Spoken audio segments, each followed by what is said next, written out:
மருத்துவருக்கு கத்திக்குத்து விழுந்ததை கண்டித்து அரசு மருத்துவர்கள் வேலை நிறுத்தம் அறிவித்துள்ளனர். சென்னை கிண்டி பல்நோக்கு அரசு மருத்துவமனையில் மருத்துவர் பாலாஜி கத்தியால் குத்தப்பட்ட சம்பவத்தை தொடர்ந்து அரசு மருத்துவர்கள் சங்கத்தினர் வேலைநிறுத்த போராட்டத்தை அறிவித்துள்ளனர். சென்னை கிண்டி அரசு பல்நோக்கு மருத்துவமனையில் மருத்துவர் பாலாஜி என்பவர் கத்தியால் குத்தப்பட்டதை கண்டித்து மருத்துவர்கள் சங்கத்தினர் வேலைநிறுத்த போராட்டத்தை அறிவித்துள்ளனர். தமிழ்நாடு அரசு மருத்துவர்கள் சங்க மாநில தலைவர் செந்தில் இந்த அறிவிப்பினை வெளியிட்டிருக்கிறார். முக்கிய செய்தியாக பார்த்துக் கொண்டிருக்கிறோம். சென்னையில் இருக்கக்கூடிய மிகப்பெரிய அரசு மருத்துவமனைகளில் ஒன்றான சென்னை கிண்டி பல்நோக்கு மருத்துவமனையில் மருத்துவர் பாலாஜி என்பவர் கத்தியால் குத்தப்பட்ட சம்பவத்தை தொடர்ந்து இதனை கண்டித்து அரசு மருத்துவர்கள் சங்கத்தினர் வேலைநிறுத்த போராட்டத்தை அறிவித்துள்ளனர். கூடுதல் விவரங்களை வழங்குவதற்காக சிறப்பு செய்தியாளர் ஜீவபாரதி இணைப்பில் காத்திருக்கிறார்.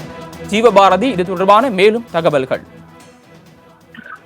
சென்னை கிண்டியில் இருக்கக்கூடிய கலைஞர் நூற்றாண்டு மருத்துவமனையில் இன்று காலை மருத்துவர் பாலாஜி மீது இந்த கத்திக்குத்து சம்பவமானது நடைபெற்றிருந்துச்சு. அதன் தொடர்ச்சியாக பல அரசியல் கட்சி தலைவர்கள் தொடர்ச்சியான தங்களுடைய கருத்துக்களை தெரிவித்து வரக்கூடிய நிலையில தமிழ்நாடு அரசு மருத்துவர்கள் சங்கத்தினுடைய மாநில தலைவர் அளித்து வரக்கூடிய பேட்டியில உடனடியாக அரசு மருத்துவர்கள் எங்களுடைய வேலைநிறுத்த போராட்டத்தை நாங்கள் அறிவிக்கிறோம். தொடர்ச்சியாக மருத்துவர்கள் மீதான தாக்குதல் சம்பவம் அதிகரிச்சு இருக்கு.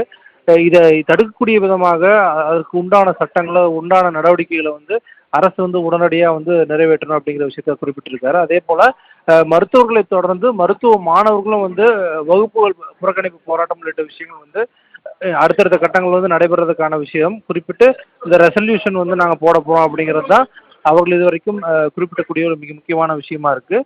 கடந்த ஆகஸ்ட் மாதம் கொல்கத்தாவில் நடைபெற்ற அந்த மருத்துவர் மீதான